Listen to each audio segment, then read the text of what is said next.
AMU. American Military University is proud to present the following podcast.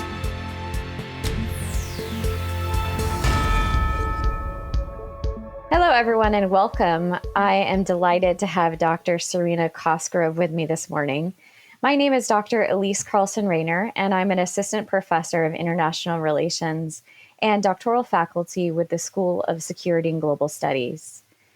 I am delighted to have Dr. Cosgrove this morning to discuss the nexus and connection between gender and conflict. Dr. Cosgrove is an assistant professor of international studies at Seattle University.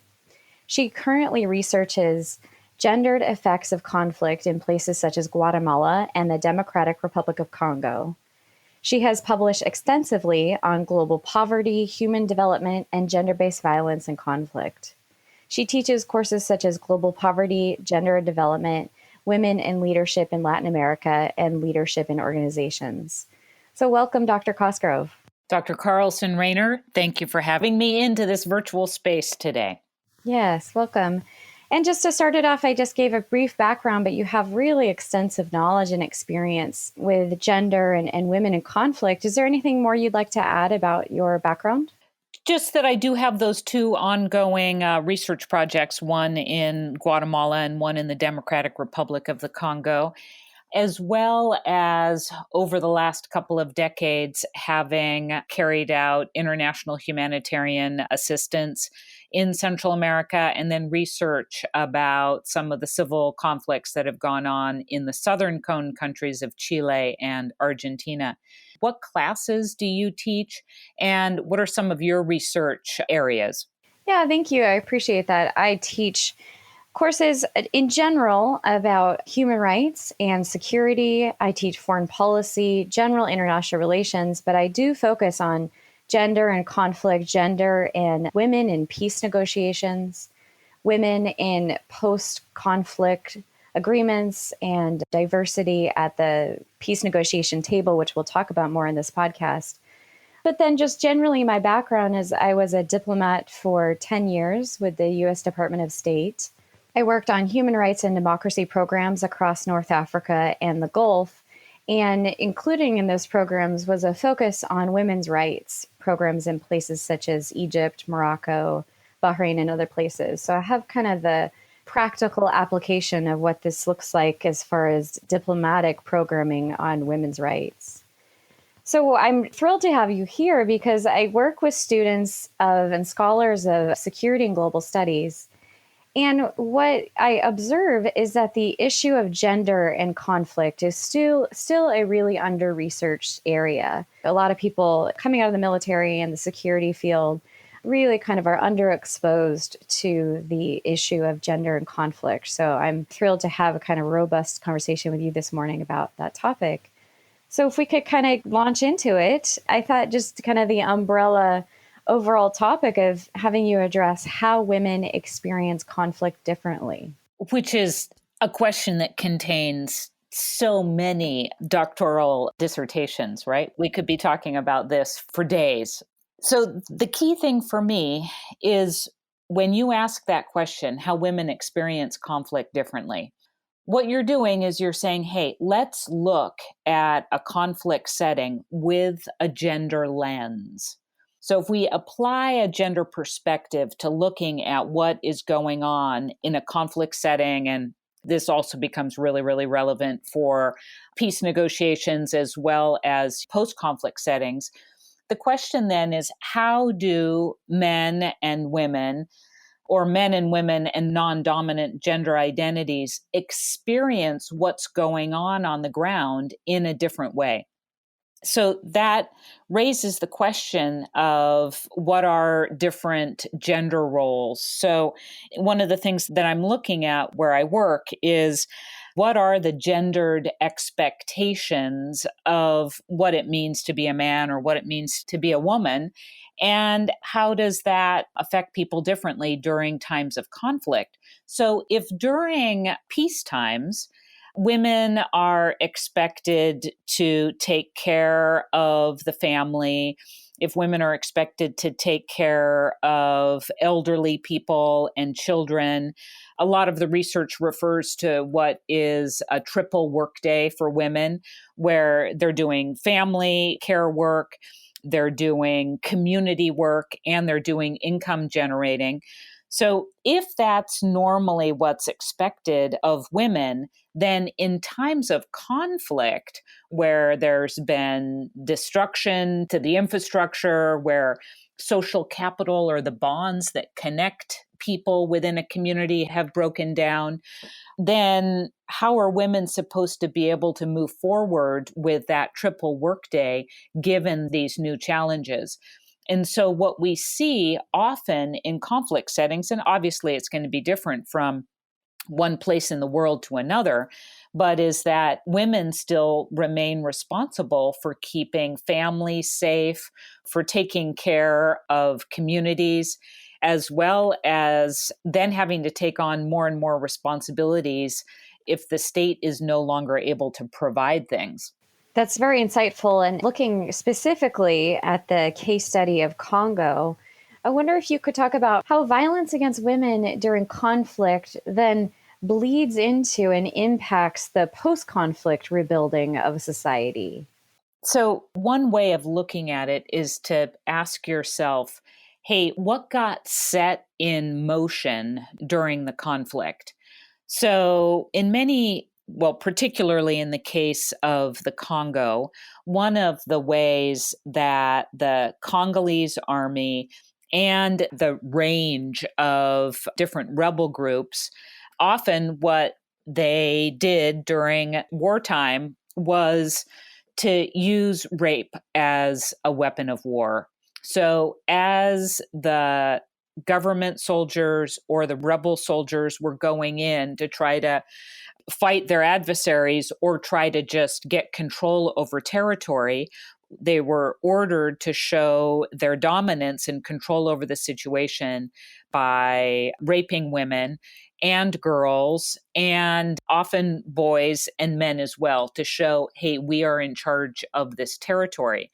Now, that's me still talking about the conflict, right? But one of the things that happens after peace accords are signed is that certain ways of treating people who are seen as not having as much power in a society, say in this case women, then if over a period of conflict, men have been ordered to rape women or people who are seen as weaker, and that's never been addressed as a human rights abuse, no one has been held accountable for that, then as people are trying to go back into civilian life, these men then take that back into life, into their normal life, and then certain types of gender-based violence become normalized or become accepted, or at least aren't addressed and dealt with. And if you're in a post-conflict setting, that's even harder, because chances are probably pretty good that you have a weak state that isn't able to be addressing these issues. Right. And so, I think that flows nicely into the discussion about the international community. When you say if there's a weak state, oftentimes the United Nations is there with a peacekeeping force, or African Union or other kind of multinational groups and organizations. How do you see the importance of women at the peace negotiation table for influencing how the post-conflict society is rebuilt and restructured, and addressing these social normative issues that have changed over the conflict? It's important what you're saying about involving women in the peace negotiations. With my research focusing on the post-conflict rebuilding, I think one of the things that would be interesting to talk about here is maybe United Nations Resolution 1325 and some of the work that you saw going on in Tunisia. Maybe you could talk a little bit about your research here. Yeah, I'd love to. And this is what I teach about as well in my courses, about why is this important to look at gender. And I try to emphasize with my students and now to the audience today that when you hear things like diversity and gender at the peace negotiation table or in leadership, it's not necessarily for an altruistic sense of, oh, we just need different faces on our board or we just need different faces at the table. It actually leads to demonstrated differences in policy and outcome. So, for example, there's developing research, especially from the Council on Foreign Relations, that really demonstrates the importance of women and diversity, so diversity of ethnic diversity, religious diversity at the peace negotiating table, that shows that if you have this diversity there, it will lead to a better peace negotiation that will be more sustainable, more long-lasting, more comprehensive, that will get the nuances, the diversity of society that traditionally kind of elite men of a society have negotiated in the past. I did, in fact, write my master's thesis on UN Resolution 1325. And sometimes my students say, what about 1324? It sounds such a random number. But I want students to really memorize this one, the UN Resolution 1325. That number, that resolution, it really changed international affairs. It was from the Security Council. It demonstrated from the international community, from a security lens, recognized that there's a disproportionate impact of violent conflict and war on women and girls. Connecting that then to the resolution of conflict, that women need to play a vital role in conflict resolution, peacemaking, and peace building. So this UN Security Council resolution has been integrated into all signatory governments. And so, for example, students can look up how the Department of Defense has integrated recommendations from UN Resolution 1325 of where women should be, of how they should be integrated into the policy discussions. And by where, I mean in what committees and what agencies and what leadership positions and what roles in the military in a post-conflict zone that the leadership and Department of Defense needs to be aware of. And this isn't just a tacit awareness, but this is a explicit expectation.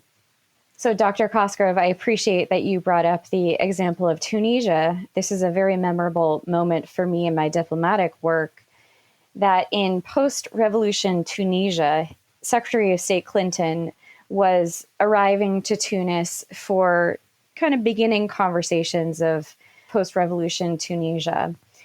It became known pretty quickly that she was going to be met across the table by only men. And she halted the discussions. She halted even coming.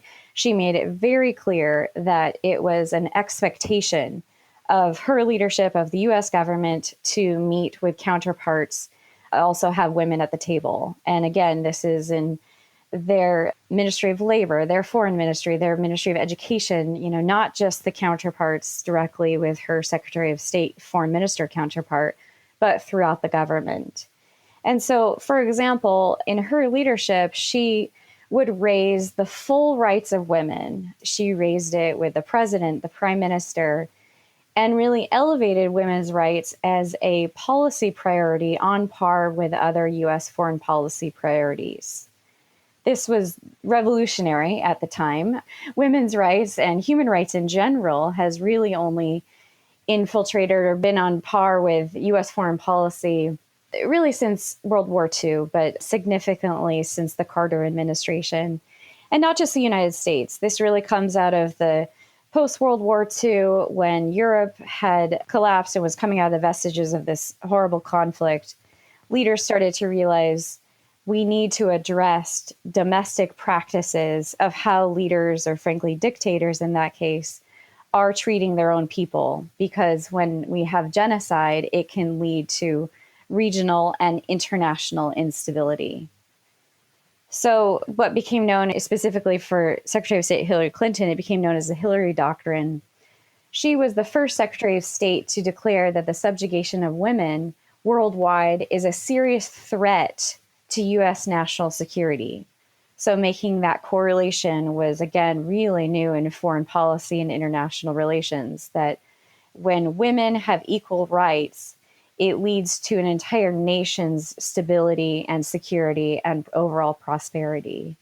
Well, Dr. Carlson-Rainer, I think that that is so important for a number of reasons. Going back to what we were talking about in the beginning, about the fact that in many countries, women are responsible for keeping families safe in times of conflict, trying to either internally displaced or getting to refugee camps.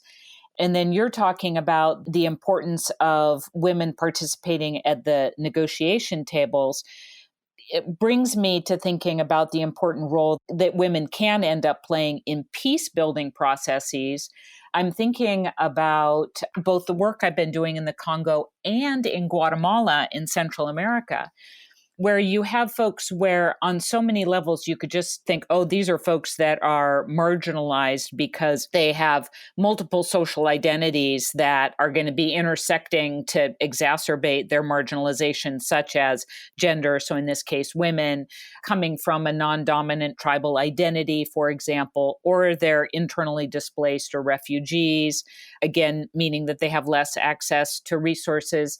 And what I have seen, though, is that the moment that international organizations or local organizations are working and accompanying folks, especially that are challenged either by how they've suffered during the war or are marginalized because of their social identities. But if you start working with them, accompanying them, providing them with access to training, maybe even credit or small loans, that one of the things that you can see is how folks who have been even targeted and have suffered under violence can start turning those experiences around, working in community and starting to really think about, hey, how can I contribute to my society right here in front of me? The young women that I've been working with in Goma, in the eastern part of the Congo, young women who are survivors of gender-based violence and often rape and have small children and have been shunned by their families, all of a sudden who you would think would be the most excluded and the most vulnerable now are becoming some of the strongest voices advocating for a more accountable and responsible state, who are really working on reaching out to primary and secondary students about, hey, let's be rethinking gender roles and how we treat women. What you get a sense of is actually a vibrant, what could be a vibrant piece of democracy and some real signs of hope. I've seen that same thing in Guatemala, where you have really high levels of gender-based violence in this current time, part of which is due to some of the violence that was normalized during the war. But again, what you see is women working together to really try to change some of the cultural, political, and economic obstacles that they face. And then I go, oh, this is why it makes sense to be involving women, both in terms of ending conflict, but also in terms of thinking, hey, how do we move forward? Oh, it's fascinating and really unique and rare, frankly, to have that kind of this primary source reference to Goma, like you said, in the Congo and Guatemala, and these places that have been very, very conflict ridden and also very difficult to go in as the outsider and a researcher. And so I wonder if you could give kind of a more specific, what does this look like on the ground, especially Congo? Can you describe that more of what does this look like to have young girls who are survivors of rape and having children?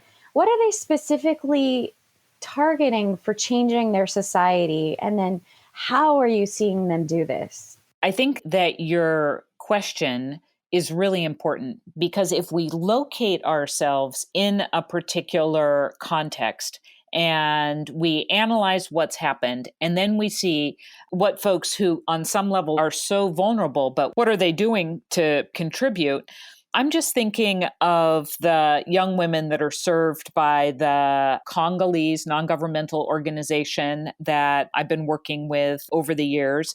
It's called Hold DRC, or the Humanitarian Organization for Lasting Development in the Democratic Republic of the Congo. One of the things that I've seen where first the NGO Hold was reaching out to work with young women just to get them some training so that maybe they could generate some income. But then what they started to talk to me about was their efforts to educate themselves and contribute to the development of their communities. So I was hearing things at first where a young teenage mother would say, hey, at first I was very discouraged before I shut myself in my room and had no friends. Now I can stand in front of people and speak up. I have learned how to live with people. Or another young woman saying, no man can trick me anymore. I have learned things. And that this resiliency and fortitude then is propelling them into becoming community leaders and being in contact with the directors of schools, the pastors of different churches in their community, saying, hey, we need to be talking about women and women's rights, and we need to be holding our government accountable. So again, gives me great hope. Again, I see similar things in Guatemala, in the central part of the country, a town of Solola, just above Lake Atitlan.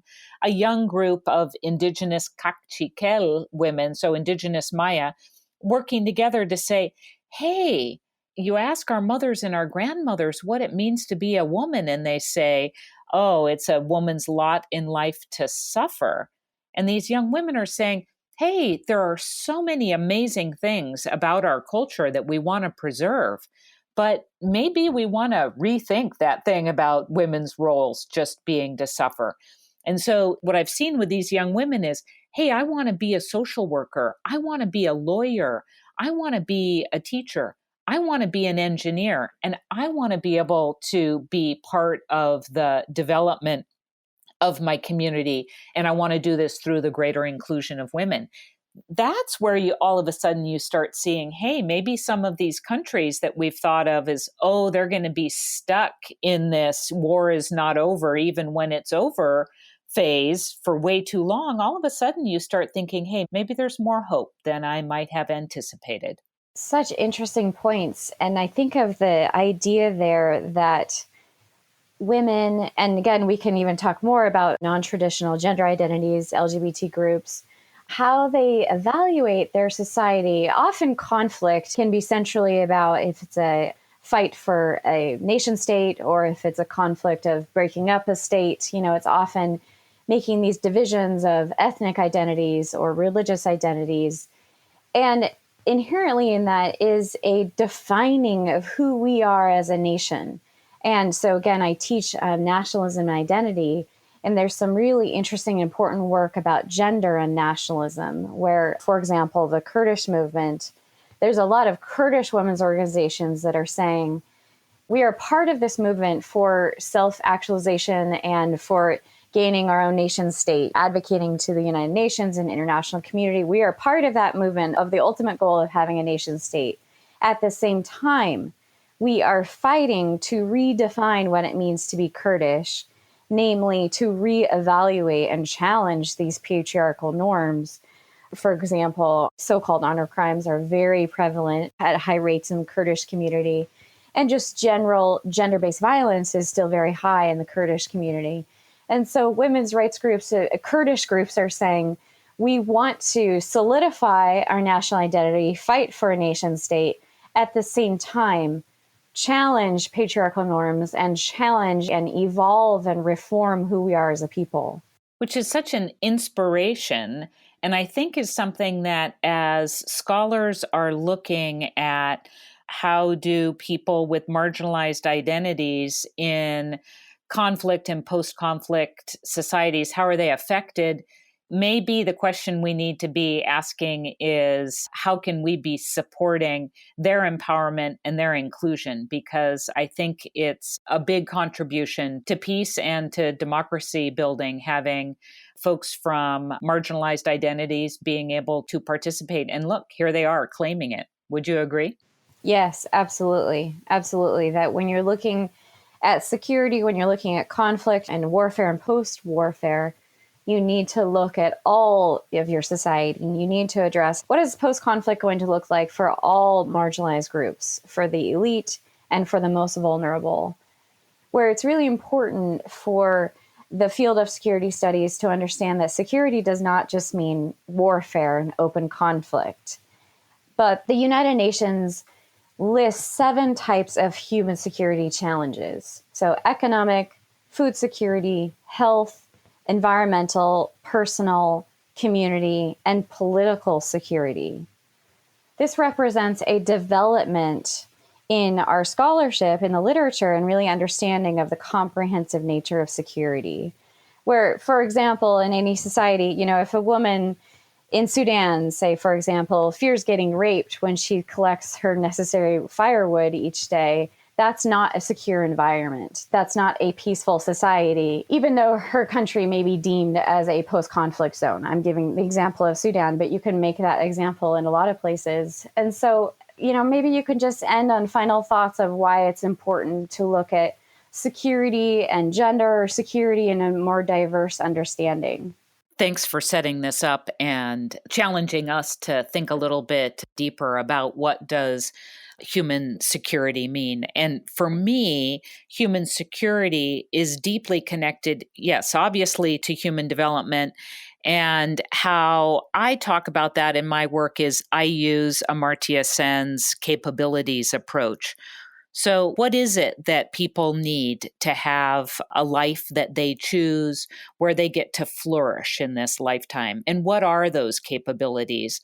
And for those of us that work in conflict zones or former conflict zones, I think the thing is to have some sensitivity to what are some of these diminished capabilities and think beyond just some of the more urgent capabilities, but start looking for capabilities such as affiliation and participation and being able to participate in society, even if one comes from a marginalized group.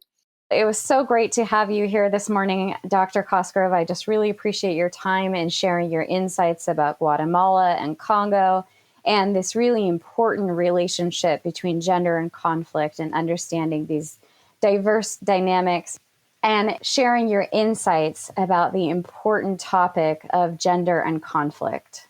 Dr. Carlson-Rainer, thank you for having me. And hey, this just makes me think about our students and folks who are committed to trying to make the world a better place and how we can rebuild after war and how we can accompany people as they're wanting to participate in their societies. And may this podcast and our work with our students and our students' future work be part of making this world a better place. Thank you.